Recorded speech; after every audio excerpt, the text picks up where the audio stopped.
Well, guys, welcome back. Welcome back. It's me, Daniel, with VintageMagic.com. And today is all about, yeah, you damn right I'm going to talk about it, the Ultimate Masters Box Topper Edition. Oh, yeah. Get your super value Happy Meals out. Let's talk about the best thing that's come to the hobby since sliced apples. Since Tree of Redemption. God damn, it's good. Are you guys excited?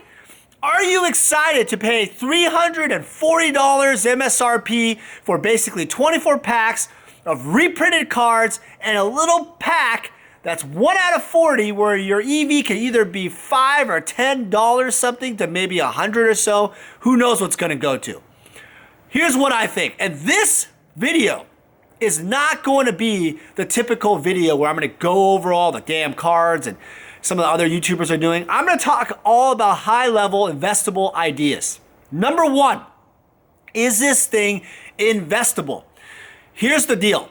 If you look at it from a long-term view, like I look at this, I look at a lot of investments as like nostalgia. I look at things that are first edition. Basically, the Ultimate Masters is the first edition of its kind. It is the first of its kind. Basically, what? I'm doing a video. All right, don't be like crybaby like Nick. Let's just focus. Is the question you got to ask yourself, do you have the foresight to believe that the Ultimate Masters is Ultimate Masters going to be the first of its kind and the best of its kind of everything? Because the experiment here is this.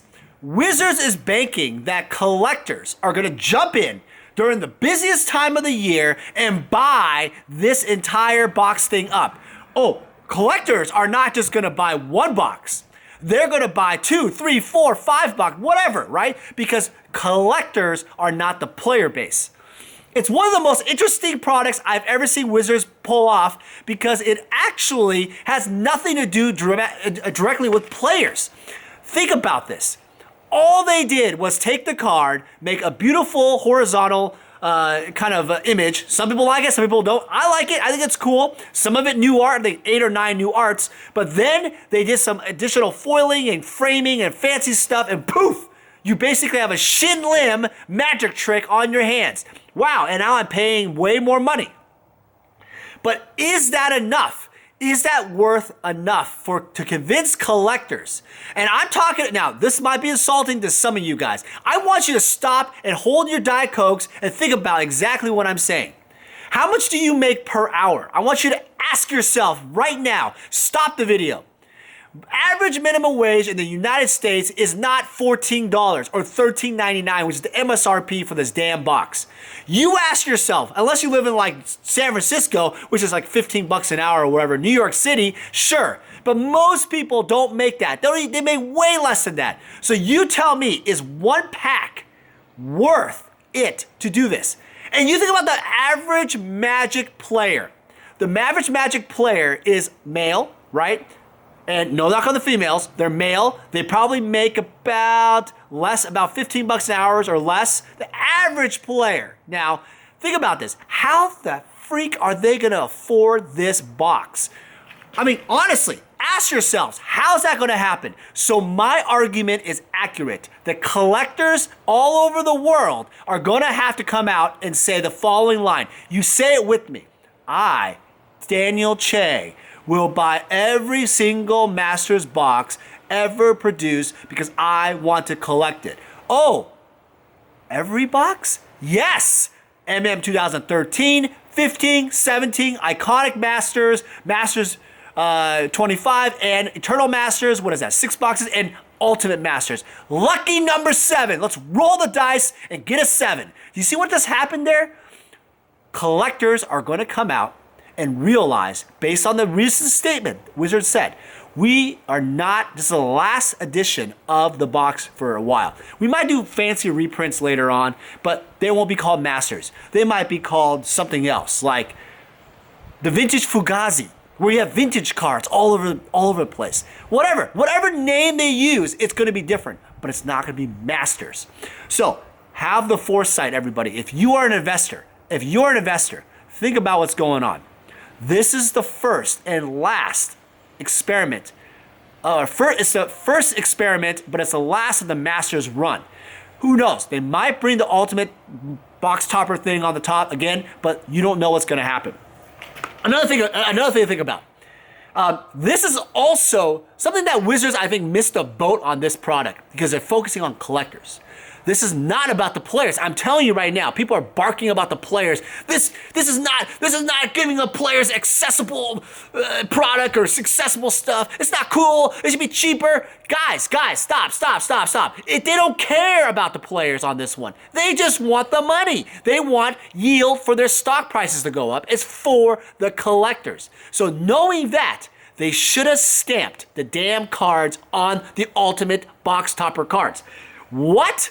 Yes, I've been saying it all along. They're going to insert shit in the packs, or they're going to do something cool, and what did they just do? They finally listened to me. For the love of God, WOTC, listen to me. I'm here in the woods, talking to myself, and finally, for the love of God, they listened to my ass. Fuck. All those letters that I wrote to the CEO, they finally listened to me. What do? They put a little insert card on top. That's what it's called. It's inserted in when you buy a box. So WOTC finally is doing something interesting. They're doing something like an insert, or baseball cards did. Oh, they numbered them. Whoa. They memorabilia, artist proofs, redemption for uncut sheets. I'm freaking telling you guys. Watch out. I'm telling you, it's going to happen. Do I think that's bad? No, I think that's cool because the boxes will sell. They're going to get more money, right? But the collectability comes back. In a way, I actually enjoy this product because it provides collectability back for the collectors. It gives them a reason to collect, right? You have to now buy this in order. Think about this mathematically. If this box is $400 with tax, 400 times 40 box topper cards is $16,000. And that's if you're lucky, you get every card one at a time in every box. Impossible, right? So in a way, think about this. The entire 40 card run in your collecting portfolio. Oh, they're not doing it for players, trust me. They're doing it for the collectors who want to pimp, or players who want to pimp their deck, people that make more than that $15 an hour dramatically. They have to make, I was thinking about this, you probably have to make about 75 to 100K a year to actually start collecting this stuff in some way to afford some of this stuff. You need to do that. So the ultimate box topper is really just, this thing is actually something that is a premium product. And it's like, you know how they have Chevy Volt? They have Tesla, right? This is the more premium product. Forget Prius, right? Toyota Prius. Why don't you get a Lexus? Oh, it's made by the same company. Premium product. That's what they're trying to do. Same body, same manufacturer, different engine, same engine, different label, different branding. You get espresso at the service station, at the Lexus dealership. You get what I'm talking about here. Premium product for the collectors. So, number two, okay, another thing I was thinking about is that if you're thinking about investing in this, what's all about price point, entry point? As of today's filming, it is basically, I've seen some go below 300, and trust me when I say this, when Sports and More puts this thing out at like a $249.99 or $244.59 holiday blowout special, I will guarantee you guys, that will occur. The prices of these are going to go below 300.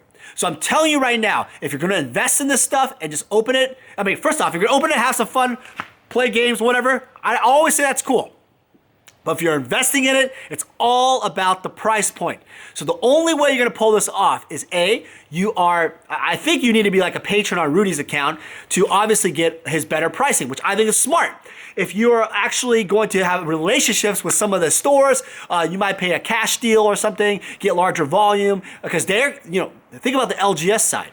LGS stores, the average player, the average Timmy's, they cannot afford $14 MSRP. For the love of God, that's not going to happen. People are not going to be able to afford it. So they're going to have to sell some boxes or all to collectors if they sit on the shelves, or they lower the price. I want to talk about LGS stores real quick. Think about this as an investor too. LGS stores, think about this. It's like $800 wholesale or something for a case, for a box of 4, right? $200 a box, theoretically. Let's say it's like $205, $210, you know, wholesale. I don't know, something like that, right? That's $800 freaking dollars for 4 boxes.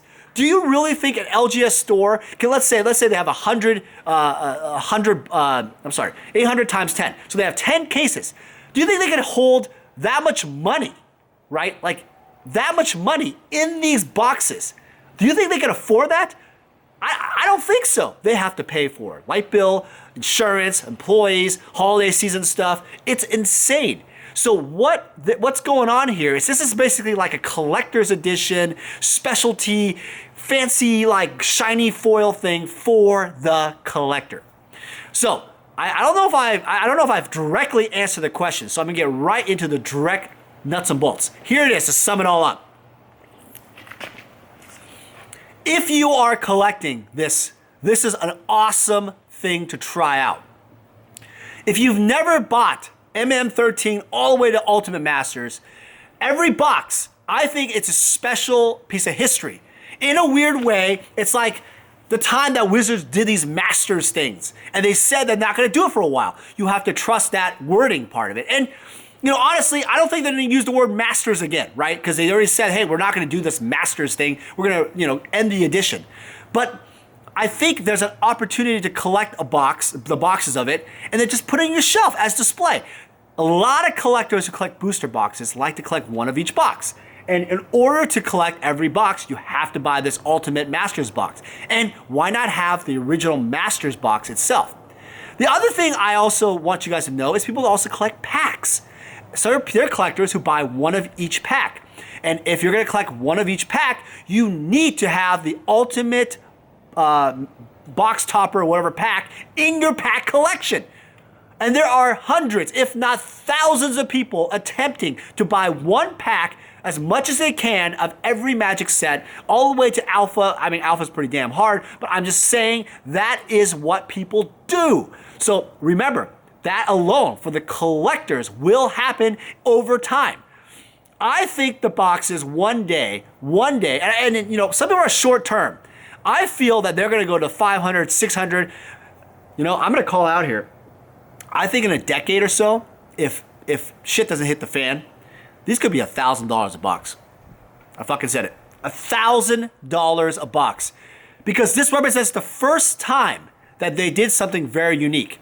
And the reason why I think it's $1,000 a box isn't because of the packs of the Ultimate Masters. It's because of the Ultimate Box Topper pack. One day, think about this. People are gonna open those packs. They're gonna open those packs. They're gonna try to make a set, right? They're gonna try to collect. They're gonna sell them for more money to buy more boxes. How many are open versus how many are kept unsealed? If you are able to get those Ultimate Box Topper packs and you get them for a good price, that is a secondary market gem. You keep that thing sealed and it will be worth a lot more than you ever thought. I bet that pack alone could sealed be worth more than the most expensive card. What?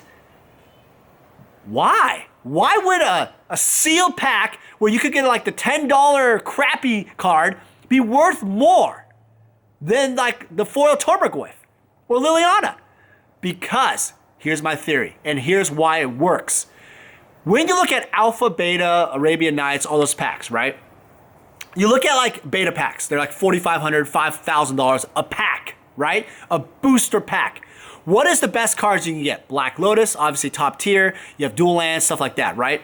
But think about all the crap cards you can get. A lot. Farmstead, Mana Barbs. Mana Barbs is actually not that bad. But you know, there's different cards like Chaos Lace, Death Lace. So there's a lot of shitty cards. A high percentage of shitty cards. For a $5,000 pack. It's probably $7,000, honestly, if it's a mint condition pack. But why do people still buy those packs? Because they're crazy? It's because there are more cards, there's more packs that were opened than there are sealed. And so one day, those Ultimate Box Topper packs will be worth so much money comparative to the box. I actually think that little pack will be worth more than the entire box alone. And that's why the pushing of $1,000 for a sealed box is very possible or more. That's my investable tip for today. If you are investing anything, buy those packs. Don't buy the box. The box are just same crap over and over again. Who knows what the print quality is going to be, right? But that ultimate box topper pack, that is freaking going to be the collectible. It's going to be the most rare collectible in modern history for a very, very long time. Only if Wizards put like a stamp, like 25th anniversary, if they would have put like, I know they want to do 1 out of 20. I know they want to do 20, like 1 out of 25 or whatever. They want to do that out of 25. That'd be too rare, right? But what if they did that? What if they did a rare edition where it was out of 25 for the rarest edition? Or 1 of 1 for even rarer, right? Or what if they had 2,500? Use the 25 thing, 250. That would have put the prices so ridiculously high. The values would be so crazy. Then investability-wise, it is insane. It becomes ultra investable. Super secondary market stuff can happen. It is super investable.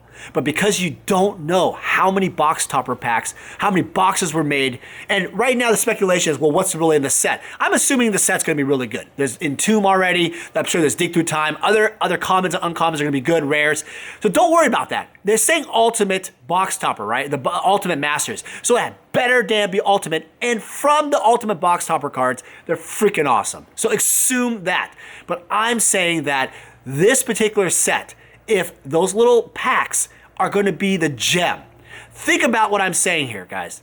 All right, you've heard me yell enough. I hope you guys have a great day. What do you guys think? I want to hear in the comments below all about it. A lot more videos are coming about this. We'll talk to you guys soon. Take care.